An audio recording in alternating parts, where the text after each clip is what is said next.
الحمد لله وكفى وسلام على عباده الذين اصطفى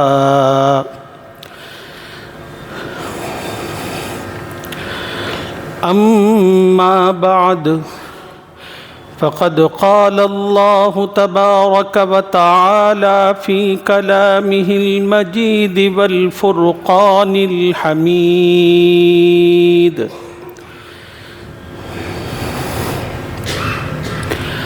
أعوذ بالله من الشيطان الرجيم بسم الله الرحمن الرحيم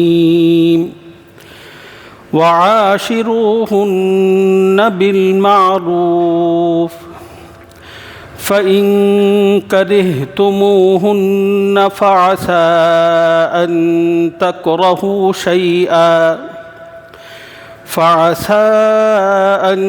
تكرهوا شيئا ويجعل الله فيه خيرا كثيرا صدق الله العظيم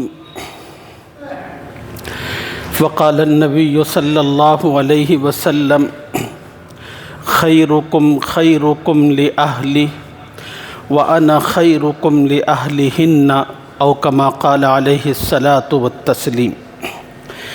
قابل احترام بزرگوں، نوجوان ساتھیوں، دین کی بات عظمت و احترام سے سننے والی ماؤں اور بہنوں، السلام علیکم ورحمۃ اللہ وبرکاتہ۔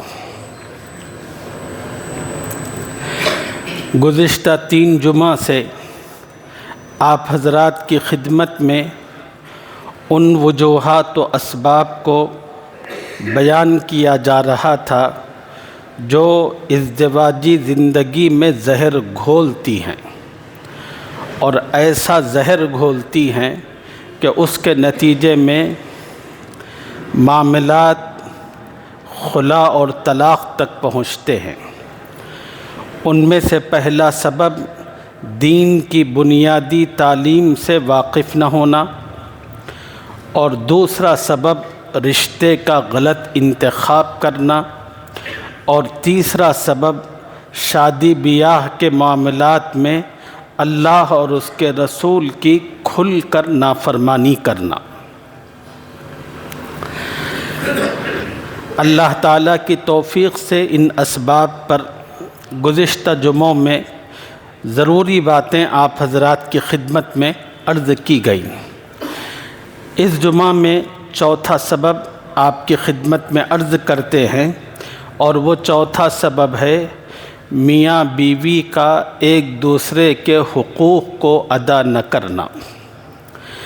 میاں بیوی کا اپنے حقوق کے سلسلے میں خیال نہ کرنا۔ ظاہر سی بات ہے کہ حقوق کی ادائیگی اور میاں بیوی کا ایک دوسرے کی ذمہ داریوں کا احساس کرنا اور اس کو پورا کرنا، یہ بھی بنیادی طور پر دین سے موقوف ہے۔ اگر آدمی کو دینی تعلیم حاصل ہوگی اور کچھ ضروری چیزوں کا پتہ ہوگا تو ایک طرف شوہر کو علم ہوگا کہ مجھ پر میری بیوی سے متعلق کیا ذمہ داریاں خدا اور رسول نے رکھی ہیں جنہیں مجھے ادا کرنا ہے، اور دوسری طرف بیوی کو بھی پتہ ہوگا کہ اللہ اور اس کے رسول نے مجھ پر اپنے شوہر سے متعلق کیا حقوق اور ذمہ داریاں عائد کر رکھی ہیں۔ جب آدمی کے پاس بنیادی طور پر دین کی تعلیم ہی نہ ہو تو پھر وہ مادر پدر آزاد ہو جاتا ہے، نہ اسے اللہ اور اس کے رسول کے حقوق کا پتہ ہوتا ہے، نہ بیوی بچوں کے حقوق کا پتہ ہوتا ہے۔ حقوق سے متعلق چند باتیں آپ حضرات کی خدمت میں عرض کرنا چاہتا ہوں۔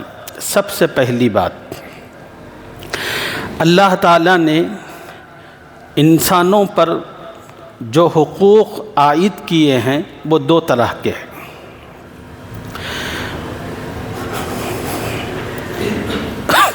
اس میں سے پہلے حق کو نام دیا جاتا ہے حقوق اللہ کا، دوسرا جو حقوق ہیں ان کو نام دیا جاتا ہے حقوق العباد۔ یعنی پہلا جو حق ہے وہ اللہ سے متعلق، اور دوسرے جو حقوق ہیں وہ اللہ کے بندوں سے متعلق۔ اللہ سے متعلق جو حقوق ہیں وہ ہیں نماز، روزہ، زکوٰۃ، حج، طواف، قربانی، نذر و منت اور امر بالمعروف نہی عن المنکر، یہ تمام کے تمام بندوں سے متعلق حقوق، اللہ سے متعلق حقوق ہیں۔ دوسرے ہیں بندوں سے متعلق جھوٹ نہیں بولنا، غیبت نہیں کرنا، ایک دوسرے کے ساتھ دھوکہ نہیں کرنا، کسی کو ستانا نہیں، کسی کو مارنا نہیں، کسی کو گالی نہیں دینا، ہر ایک کے ساتھ محبت سے رہنا، ماں باپ کے ساتھ اچھا سلوک کرنا، بھائی بہن اور بیوی کے حقوق کو ادا کرنا، اپنے بچوں کے معاملات پر نظر کرنا، یہ تمام کی تمام جتنی باتیں ہیں یہ حقوق العباد سے تعلق رکھتی ہیں، اور انہیں حقوق العباد کہا جاتا ہے۔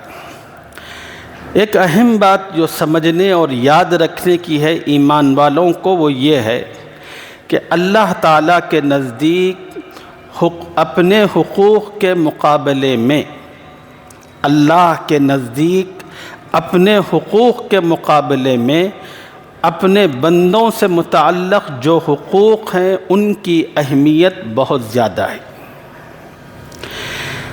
اگر دنیا کے اندر انسان کو اللہ کا حق ادا کرتے رہنا چاہیے، لیکن کبھی انسان اللہ تعالیٰ کے حقوق کے ادا کرنے میں کمی کوتاہی کر جائے تو پھر اس کے پاس ایک توبہ کا بھی راستہ ہے۔ اگر آدمی توبہ کرے گا، سچے دل کے ساتھ روئے گا، گڑ گڑائے گا، تو اللہ تعالیٰ کا معاملہ اور بندے کا ہے، بہت ممکن ہے اللہ کی رحمت سے امید ہے کہ اللہ تعالیٰ معاف بھی فرما دے، درگزر بھی کر دے، اور چاہیں تو پکڑ بھی کر لے۔ لیکن خدا کی رحمت سے امید ہے کہ اللہ تعالیٰ پکڑ نہیں فرمائیں گے اپنے حقوق کے معاملے میں، لیکن اللہ تعالیٰ درگزر کریں گے۔ دوسرے ہیں اللہ کے بندوں کے حقوق۔ اللہ کے بندوں کے حقوق کا معاملہ اللہ کے نزدیک بڑا اہم ہے۔ یہ جو معاملہ ہے، یہ جو حقوق ہیں بندوں سے متعلق، یہ توبہ سے معاف نہیں ہوتے۔ آدمی روئے گڑ گڑائے خدا کے سامنے، معاف نہیں ہوتے۔ اس وقت تک معاف نہیں ہوتے جب تک کہ جن لوگوں کے ساتھ اس کے معاملات وابستہ ہیں ان لوگوں کو راضی نہ کر لے، اس وقت تک اللہ تعالیٰ بھی معاف نہیں کرتے۔ بھلے وہ خانہ کعبہ کا پردہ پکڑ کر اور اللہ کے گھر کے دروازے کی چوکھٹ پر سر اور ماتھا رکھ کر کتنا بھی رو لے، اللہ تعالیٰ بندوں سے متعلق جو حقوق ہے یہ معاف نہیں کرتے۔ آدمی حج پر حج کرتا جائے، معاف نہیں ہوں گے۔ اس وقت تک معاف نہیں ہوں گے جب تک کہ جن لوگوں کے ساتھ اس نے ناانصافی کی، اور جن لوگوں کی اس نے حق تلفی کی، جن لوگوں کے دلوں کو دکھایا اور جن کو ستایا، جب تک ان سے معافی نہ کروا لے، اس وقت تک وہ توبہ معلق رہتی ہے۔ جب ان لوگوں سے معافی ہو گئی تو پھر اللہ تعالیٰ کی طرف سے بھی اس کو معاف کر دیا جاتا ہے۔ اب یہ جو حقوق کی معافی کا معاملہ ہے دنیا میں تو بہت آسان ہے۔ جب تک آپ کی زندگی ہے، آپ کی سانس میں سانس ہے، آپ کے لیے خدا نے یہ معاملہ بڑا آسان رکھا ہے۔ جن لوگوں کی بھی آپ نے حق تلفی کی، ان کے سامنے ہاتھ جوڑیں اور ان کے سامنے گڑ گڑاہٹ کا مظاہرہ کرتے ہوئے کہیں، دیکھو میں نے آپ کا فلاں حق دبایا، لیکن میرے پاس اس وقت حالات نہیں ہیں، خدا کے لیے مجھے معاف کر دو۔ میں نے آپ کو ستایا مارا، چاہو تو آپ مجھے مار لو، لیکن اللہ کے لیے معاف کر دو۔ دنیا میں تو اللہ تعالیٰ نے یہ معاملہ بڑا آسان رکھا ہے، لیکن آخرت میں اگر دنیا میں کوئی انسان اپنی ناک کی وجہ سے اپنی معتبری میں لوگوں سے حقوق العباد کی معافی نہ کروا لے اور یہ سمجھے کہ انشاءاللہ سب ٹھیک ہو جائے گا، ایسا کچھ نہیں ہوگا۔ آخرت میں بہت مشکل ہے، اور اللہ تعالیٰ کے یہاں سب سے سخت جو حساب ہوگا وہ حقوق العباد ہی سے متعلق ہوگا، اور اکثر لوگوں کی پکڑ حقوق العباد ہی کے معاملے میں ہوگی۔ اس سلسلے میں رسول اللہ صلی اللہ علیہ وسلم کی ایک حدیث پاک اپنے قلب و ذہن میں نقش کر لے۔ حضور صلی اللہ علیہ وسلم نے ایک موقع پر صحابہ سے پوچھا، بتاؤ فقیر کسے کہتے ہیں؟ کون ہے فقیر؟ صحابہ نے اپنے زمانے کے حالات کی مطابقت میں جواب عرض کیا، یا رسول اللہ، جس بندے کے پاس روپیہ پیسہ نہ ہو، کپڑے نہ ہو، کھانا پینا نہ ہو، رہنے کے لیے مکان نہ ہو، وہ فقیر ہے۔ حضور صلی اللہ علیہ وسلم نے فرمایا کہ نہیں، دنیا کی جو تکلیفیں اور مشقتیں ہیں وہ ایک نہ ایک دن ختم ہو جائے گی۔ آج کھانا نہیں ہے، بھلے 2-4 دنوں کے بعد مل جائے گا۔ آج کپڑے نہیں ہیں تو پھر کچھ دنوں اور مہینوں کے بعد اس کو کپڑے بھی مل جائیں گے۔ آدمی کو آج ٹھکانہ میسر نہیں ہے، کسی نہ کسی شکل کا ٹھکانہ اس کو کہیں نہ کہیں کچھ وقت کے بعد مل جائے گا۔ نبی نے فرمایا کہ یہ فقیر نہیں ہے۔ پھر حضور صلی اللہ علیہ وسلم نے صحابہ سے فرمایا کہ سنو، میری امت کا فقیر وہ ہے کہ ایک شخص قیامت میں اللہ تعالیٰ کے پاس اس حال میں آئے گا، اس کے ساتھ نیکیوں کے پہاڑ ہوں گے، اور سارا محشر اس شخص کو اور اس کی نیکیوں کو دیکھ کر رش کر رہا ہوگا۔ یہ کیا زبردست آدمی ہے، اور کتنا خوبصورت آدمی، کس نے اپنی زندگی میں اللہ کو کس طرح راضی کیا ہے، اور کس طرح اس نے نیکیوں کا ذخیرہ اور انبار اپنے ساتھ رکھا ہے۔ سب رش کریں گے اور سوچیں گے کہ کاش ہم لوگ بھی اس کی طرح زندگی گزارتے، اس کی طرح اللہ کو یاد رکھتے۔ لوگ سوچیں گے۔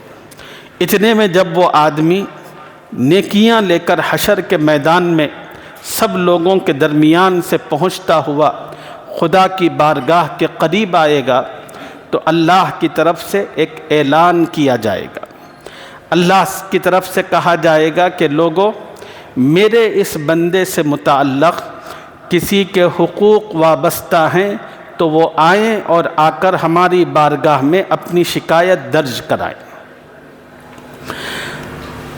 محشر کا ایک ہجوم اٹھے گا، اور اللہ تعالیٰ کی بارگاہ کی طرف لپکتے ہوئے اپنی اپنی معروضات اور شکایات پیش کرے گا۔ ایک آدمی کہے گا کہ یا اللہ، یہ مجھے دنیا میں گالیاں بہت دیتا تھا۔ دوسرا کہے گا کہ یہ مجھے دنیا میں ذلیل بہت کرتا تھا۔ بہنیں آ کر کہیں گی کہ اس نے میرے حقوق دبا رکھے تھے۔ چھوٹے بھائی کہیں گے یہ بھی ہم پر ظلم و ستم کیا کرتا تھا۔ وہ جو تجارت اور معاملات کرتا تھا، وہ لوگ کہیں گے کہ یہ ہمیشہ کاروبار کے اندر دھوکہ اور فراڈ کیا کرتا تھا۔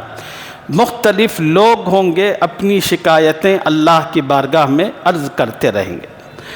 اللہ تعالیٰ کا فیصلہ ہوگا، لوگوں یہ محشر کا میدان ہے، یہاں کی جو کرنسی ہے وہ نیکی ہے۔ جس طرح دنیا کی کرنسی روپیہ پیسہ ہے، ہمارے ملک کا اپنا روپیہ پیسہ ہے، جس بندے کے پاس یہ روپیہ پیسہ ہو وہ اس ملک کے اندر سہولت کی ہر قسم کی چیز حاصل کر سکتا ہے۔ قیامت کے دن اللہ تعالیٰ نے انسانوں کی سہولتوں جو رکھی ہیں وہ نیکیوں سے جوڑی ہیں۔ جس بندے کے پاس جس قدر نیکیوں کا ذخیرہ اور انبار ہوگا، وہ اس اعتبار سے اپنے لیے اللہ تعالیٰ کے پاس درجات اور سہولتوں کو حاصل کرے گا۔ تو اللہ تعالیٰ کہیں گے یہ محشر کا میدان ہے، یہاں پر تو اس نے جو ظلم کیا تھا اس کا بھگتان تو بھگتنا پڑے گا، اور وہ بھگتان نیکیوں کی شکل میں ہوگا۔ علامہ شامی رحمہ اللہ نے اپنی کتاب میں بڑی عجیب بات لکھی ہے، اور جب اس بات کو میں نے پڑھا میرے اپنے جسم کے رونگٹے کھڑے ہو گئے۔ علامہ امام شامی رحمہ اللہ فرماتے ہیں کہ قیامت کے دن بندہ جب نیکیوں کے انبار لے کر اللہ کی بارگاہ میں آئے گا، اور جب لوگ اس سے متعلق شکایت کریں گے تو ایک پائی کے بدلے میں 750 مقبول نمازیں ادا کرنی پڑے گی۔ ایک پیسے کے بدلے میں 750 مقبول نمازیں ادا کرنی پڑے گی۔ اگر ہم اپنی زندگی کا جائزہ لے کر دیکھیں تو ساری زندگی میں چند سو نمازیں بھی اگر مقبول نکل جائیں تو بہت بڑی بات ہے۔ ایک پیسے کے بدلے میں اللہ تعالیٰ اتنا وصول فرما کر دیں گے۔ اور پھر نبی علیہ السلام نے فرمایا کہ ہوتا یہ ہے کہ اس کے پاس جتنی نیکیاں ہوں گی وہ شکایت کرنے والوں کو دی جاتی رہیں گی، یہاں تک کہ اس کی نیکیاں ختم ہوں گی اور شکایت کرنے والوں کی شکایتیں باقی رہیں گی۔ اب فرشتے اللہ تعالیٰ سے عرض کریں گے اے اللہ اس کی نیکیاں تو ختم ہو گئیں مگر شکایتوں والوں کی شکایت باقی ہے، تو کیا کریں؟ تو اللہ تعالیٰ فرمائیں گے آج وہ دن ہے لا ظلم اليوم، جس میں کسی پر ذرہ برابر ظلم و زیادتی نہیں ہوگی۔ اگر اس کے پاس نیکیاں ختم ہو گئیں تو جن لوگوں کی شکایتیں باقی ہیں اس کے مطابق، اس کی ادائیگی کے مطابق ان کے گناہ نکال کر اس کے نامہ اعمال میں منتقل کیے جائیں۔ پھر لوگوں کے گناہ چھٹ چھٹ کر اس شخص کے نامہ اعمال میں منتقل ہوتے رہیں گے۔ حال یہ ہوگا کہ جو شخص نیکیوں کے انبار کے ساتھ آئے گا وہ اس حال میں ہوگا کہ اس کے ساتھ گناہوں کے پہاڑ ہوں گے۔ اللہ حکم دیں گے کہ اس کو منہ کے بل گھسیٹ کر جہنم میں داخل کر دیا جائے۔ نبی علیہ السلام نے اپنی امت سے کہا میری امت کا فقیر یہ شخص ہے جو آیا تو تھا بڑی نیکیوں کے ساتھ، لیکن تھوڑی دیر میں اپنے حقوق کی ادا نہ کرنے کی وجہ سے وہ خلاش ہو گیا ہوگا، وہ فقیر آدمی ہے۔ دوسری بات اس موقع پر عرض کرنے کی یہ ہے، حقوق کا جو بندوں کا معاملہ ہے ان میں ایک اہم ترین حق بیوی اور بچوں کا ہے۔ ایک شوہر کو اپنے بیوی بچوں کے حقوق سے متعلق بہت باخبر رہنا چاہیے، اور دوسری طرف ایک ماں کو اپنے شوہر اور اپنے بچوں کے حقوق سے متعلق بہت باخبر رہنا ہے۔ قرآن مجید یہ اللہ تعالیٰ کی کتاب ہے، اللہ نے اپنے کلام میں ہر چیز کے اصول اور ضابطوں کو بتایا ہے۔ مثلا نماز پڑھنا ہے، روزہ رکھنا ہے، زکوٰۃ دینا ہے۔ خدا نے جب اس چیز کو بیان کیا تو صرف اس کے اصول بتائے۔ مثلا اللہ نے نماز سے متعلق قرآن میں کہا اقیم الصلاۃ، اے میرے بندو نماز قائم کرو، نماز پڑھو۔ اب یہ نماز پڑھنی کیسی ہے پورے قرآن میں کہیں موجود نہیں ہے۔ نماز کیسی پڑھنی ہے یہ پورے قرآن میں کہیں موجود نہیں ہے۔ قرآن مجید میں اللہ تعالیٰ نے زکوٰۃ سے متعلق اصول بیان فرمایا، اے ایمان والو زکوٰۃ ادا کرو، لیکن زکوٰۃ کی ادائیگی کی تفصیل کیا ہے یہ پورے قرآن میں کہیں پر بھی موجود نہیں ہے۔ اللہ تعالیٰ نے جب اپنے احکام بیان کیے تو صرف اس احکام کے اصول بتائے، اور اس کی جو تفصیل تھی خدا نے اس تفصیل کو رسول اللہ صلی اللہ علیہ وسلم پر چھوڑ دیا۔ حضور صلی اللہ علیہ وسلم نے اپنی پریکٹیکل زندگی سے اور اپنی باتوں سے خدا کے بتائے ہوئے اس اصول کی تفصیل بیان فرمائی۔ اب اللہ کے نبی نے بتایا کہ لوگوں، قرآن میں اللہ نے جو اپنے بندوں کو حکم دیا نماز پڑھو، یہ نماز اس طرح پڑھی جاتی ہے۔ سب سے پہلے تکبیر تحریمہ کہی جاتی ہے، پھر ثنا پڑھی جاتی ہے، پھر سورہ فاتحہ، پھر ضم سورت پڑھی جاتی ہے، پھر رکوع کیا جاتا ہے، رکوع کے بعد پھر اٹھا جاتا ہے جس کو قیام کہتے ہیں، اور پھر اس کے بعد سجدے میں جایا جاتا ہے، پھر بیٹھتے ہیں، پھر دوسرے سجدے میں جایا جاتا ہے۔ اس طرح نماز کی تکمیل ہوتی ہے۔ یہ اللہ کے نبی نے اپنے عمل سے اس اقیم الصلاۃ خدا کے اصول کی تفصیل بتائی۔ لیکن حیرت کی بات ہے، حقوق کا جہاں تک معاملہ ہے، جب اس کو بیان کرنے کا وقت آیا تو اللہ نے صرف اصول بیان نہیں فرمائے، اللہ تعالیٰ نے اس کی تفصیل بھی خود بتائی۔ اسی سے آپ اندازہ کریں کہ بندوں کے حقوق کی اللہ تعالیٰ کے پاس اہمیت کتنی ہے۔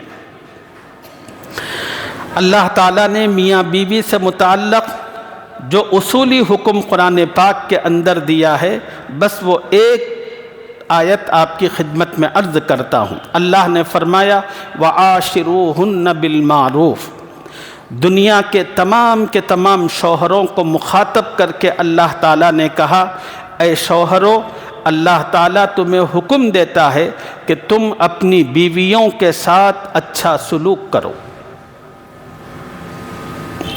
یہ اچھا سلوک ایک جامع حکم ہے، کھانے پینے کے اندر، رہنے سہنے کے اندر، بات چیت کے اندر، ان کے ساتھ دیگر معاملات میں، ہر چیز کے اندر اللہ تعالیٰ کا حکم شوہروں کے لیے یہ ہے وَعَاشِرُوهُنَّ بِالْمَعْرُوفِ، اپنی بیویوں کے ساتھ اچھا سلوک کرو۔ پھر آیت کے اگلے حصے میں اللہ تعالیٰ نے فرمایا فَإِن كَرِهْتُمُوهُنَّ فَعَسَىٰ أَن تَكْرَهُوا شَيْئًا وَيَجْعَلَ اللَّهُ فِيهِ خَيْرًا كَثِيرًا، اے لوگو، اگر تمہیں تمہاری بیوی ناپسند ہو، تمہاری بیوی کی کوئی ایک چیز یا عادت ناپسند ہو، تو دوسری طرف یہ سوچو بہت ممکن ہے کہ اللہ نے اسی بیوی کے ذریعے تمہارے لیے بہت سا خیر مقدر کر رکھا ہو۔ بہت ممکن ہے کہ اگر تم نے اس ناگواری کو برداشت کر لیا اور اس کی اس غلطی، اس ناپسندیدہ صفت کو درگزر کر دیا، بہت ممکن ہے کہ اسی عورت سے اللہ تعالیٰ تمہیں ایسی اولاد عطا فرمائے جو تمہارے لیے دنیا میں اور آخرت میں آنکھوں کی ٹھنڈک بنے۔ بہت سا خیر بہت ممکن ہے کہ اللہ تعالیٰ نے ان کے ذریعے سے تمہاری زندگی کے اندر رکھا ہو۔ رسول اللہ صلی اللہ علیہ وسلم کی دو حدیثیں، پہلی حدیث نبی علیہ السلام کی یہ ہے کہ آپ صلی اللہ علیہ وسلم نے فرمایا مؤمنین میں سب سے زیادہ مکمل ایمان والا وہ ہے جس کے اخلاق سب سے اچھے ہوں۔ نبی علیہ السلام نے فرمایا کہ ایمان والوں میں سب سے زیادہ کامل ایمان والا وہ ہے جس کے اخلاق اچھے ہوں۔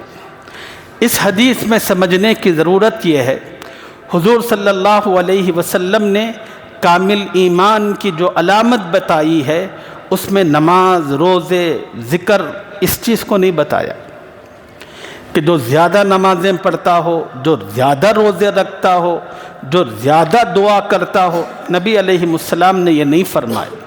نبی علیہ السلام نے فرمایا کہ ایمان والوں میں سب سے زیادہ کامل ایمان والا وہ ہے جس کے اخلاق سب سے اچھے ہوں۔ اور پھر حضور صلی اللہ علیہ وسلم کی دوسری حدیث جس میں آپ نے فرمایا خیرکم خیرکم لأہلی وانا خیرکم لأہلہن، لوگو تم میں سب سے بہترین وہ ہے جس کے اخلاق سب سے اچھے ہوں۔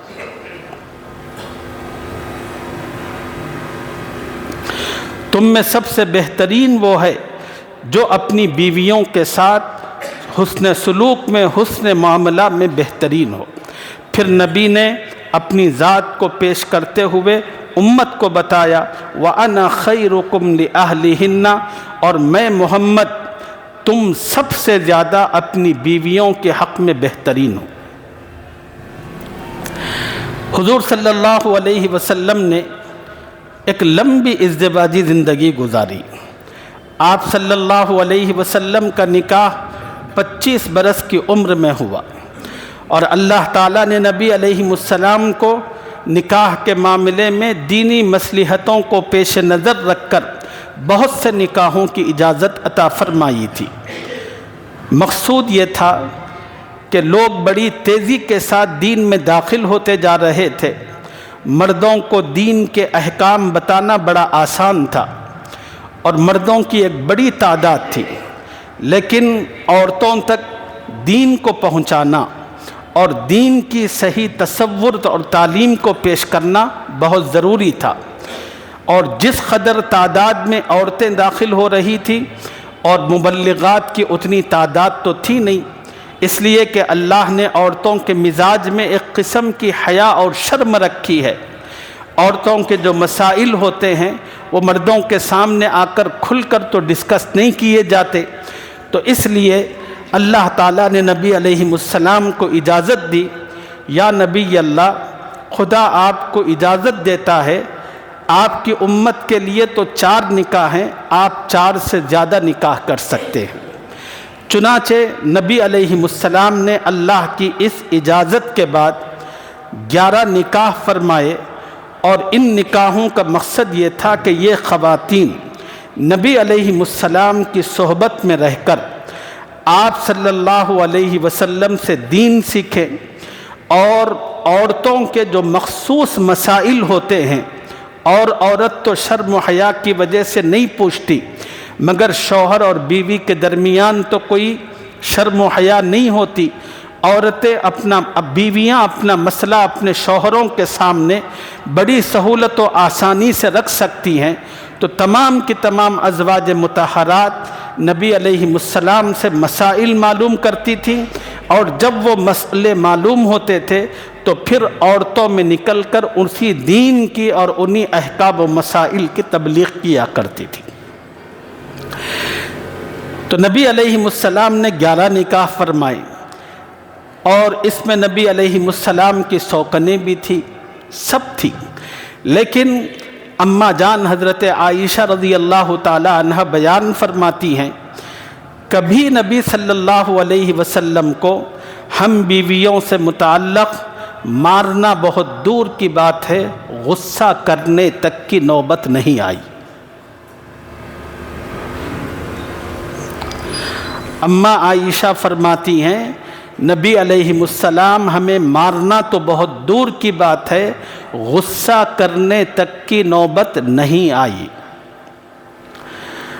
اب آپ سوچئے، کیا نبی کی ازدواجی زندگی کے اندر کچھ اتھل پتھل، کچھ معاملات نہ ہوتے ہوں گے؟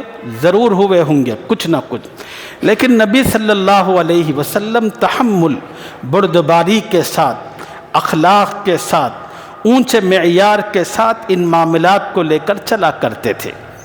ایک بزرگ گزرے ہیں مولانا ڈاکٹر عبدالحی صاحب رحمۃ اللہ علیہ، ان کی بیوی کہتی ہیں شوہر کے انتقال کے بعد کہ میرے شوہر کے ساتھ اللہ تعالیٰ نے مجھے 50 اور 55 سال کی رفاقت عطا فرمائی، اس پوری رفاقت کے اندر کبھی ہمارے درمیان جھگڑا تو بہت دور کی بات، غصہ تک بھی نہیں ہوا۔ ہمارے بڑے حضرت رحمۃ اللہ علیہ جو دارالعلوم سبیل الرشاد کے بانی اور محتمم تھے، اس وقت میں مدرسے کے اندر شعبہ عالمیت کر رہا تھا۔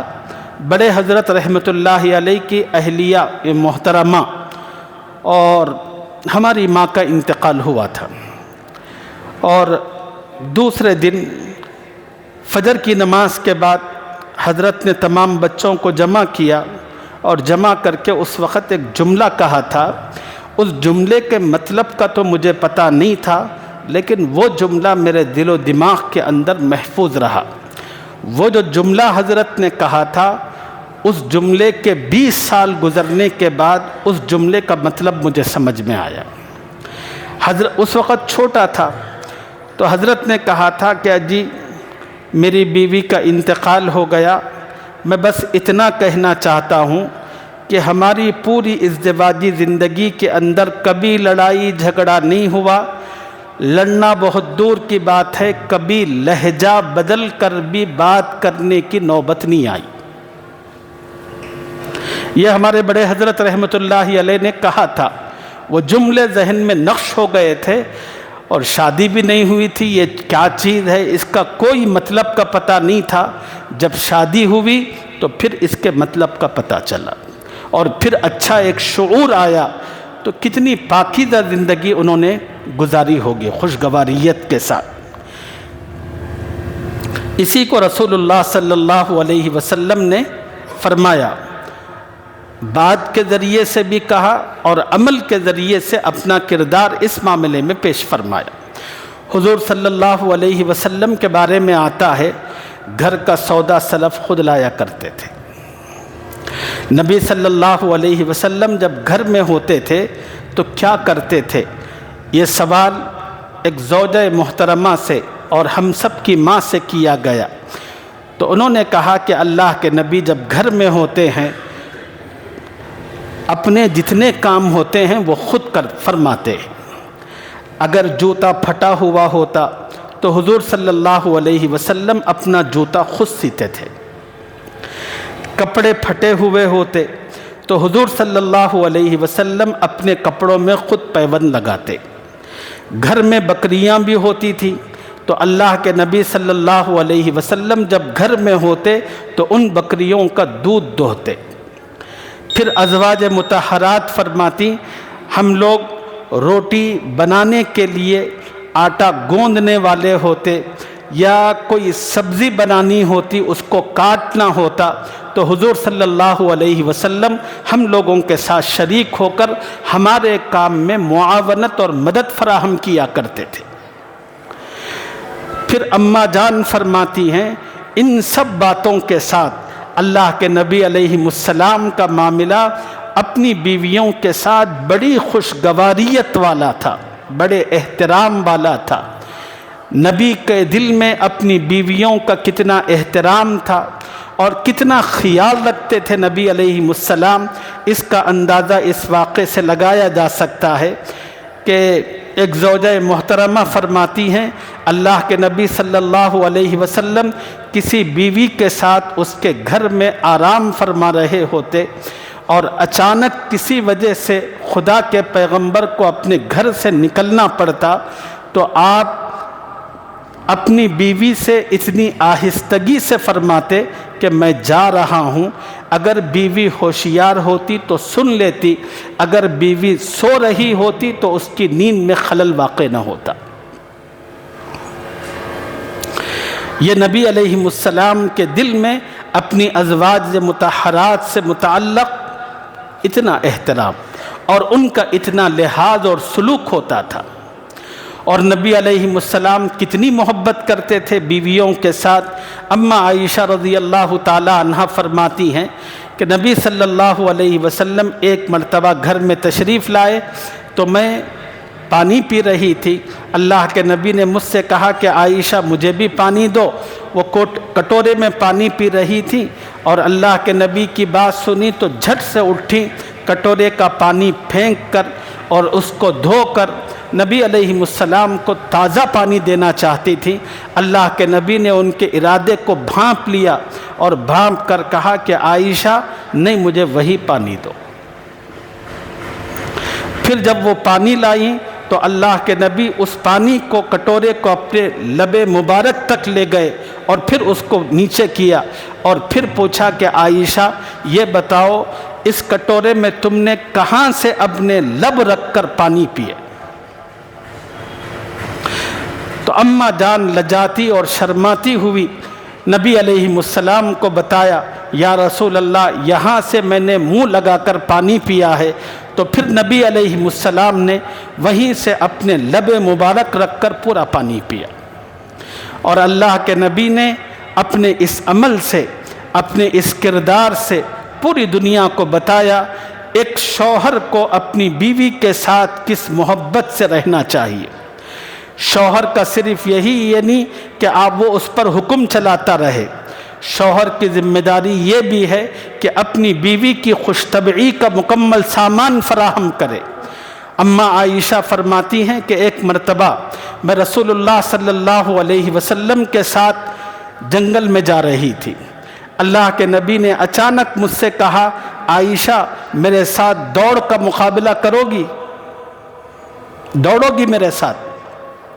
پھر نبی علیہ السلام نے ایک ٹارگٹ سیٹ کر دیا، کہا کہ چلو دیکھتے ہیں کہ یہاں سے وہاں تک کون جلدی پہنچتا ہے۔ اماں عائشہ فرماتی ہیں میں اللہ کے نبی دوڑ رہے تھے، یہ کون شخصیت ہے؟ یہ وہ ہیں جن کے صدقے اللہ نے اس کائنات کو وجود بخشا، جو امام الانبیاء ہیں، محبوب خدا ہیں، لیکن ان کی زندگی کا وہ کردار جو ان کی اپنی بیویوں سے متعلق ہے وہ ایسا ہے۔ اماں عائشہ رضی اللہ عنہا فرماتی ہیں زندگی میں 2 مرتبہ میرا اور رسول اللہ صلی اللہ علیہ وسلم کا دوڑ میں مقابلہ ہوا۔ ایک مرتبہ فرماتی ہیں اللہ کے نبی صلی اللہ علیہ وسلم پہلے آئے اور ایک مرتبہ میں پہلے آئی۔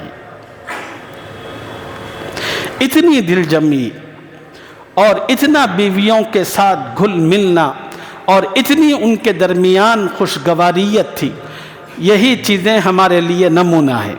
اب اس سلسلے میں 2 باتیں ہیں جن کا خیال رکھنا ایک مرد کو ضروری ہے، اسی پر اپنی گفتگو سمیٹتا ہوں۔ پہلی بات،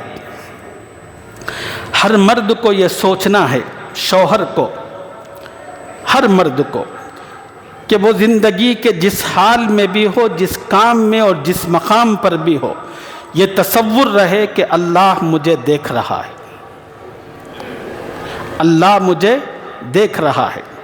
یہ تصور اور دھیان صرف مسجد میں نہیں ہونا، گھر میں بیوی کے درمیان میں ہو تو تب بھی یہی تصور ہو، بچوں کے ساتھ ہو تو یہی تصور ہو، آپ کی جو گفتگو اور لب و لہجہ ہے اس وقت بھی یہی تصور ہو کہ اللہ مجھے دیکھ رہا ہے۔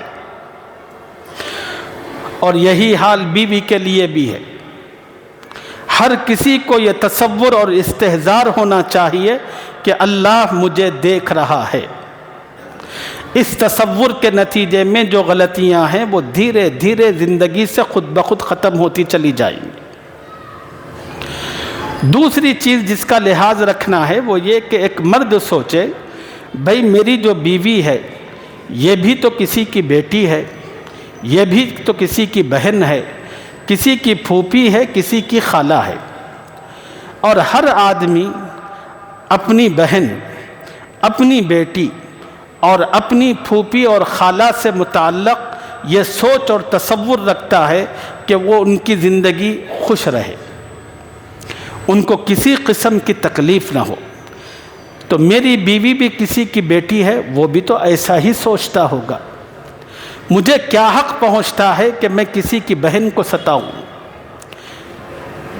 کسی کی بیٹی کو تکلیف دوں، کسی کی پھوپھی اور خالہ کو اذیت میں مبتلا کروں؟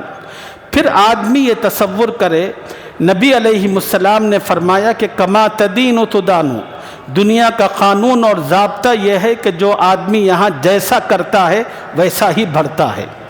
اگر آپ اپنی بیوی کے ساتھ اچھا معاملہ کریں گے تو اس کا نتیجہ یہ نکلے گا کہ اللہ آپ کی جو بیٹی، آپ کی جو بہن، آپ کی جو خالہ اور پھوپھی ہوں گی، ان کے جو شوہر ہوں گے، ان کے دلوں میں بھی اللہ تعالیٰ اسی قسم کے رحم کا جذبہ پیدا کریں گے، جس کے نتیجے میں ان سب کی زندگی آسان ہوگی۔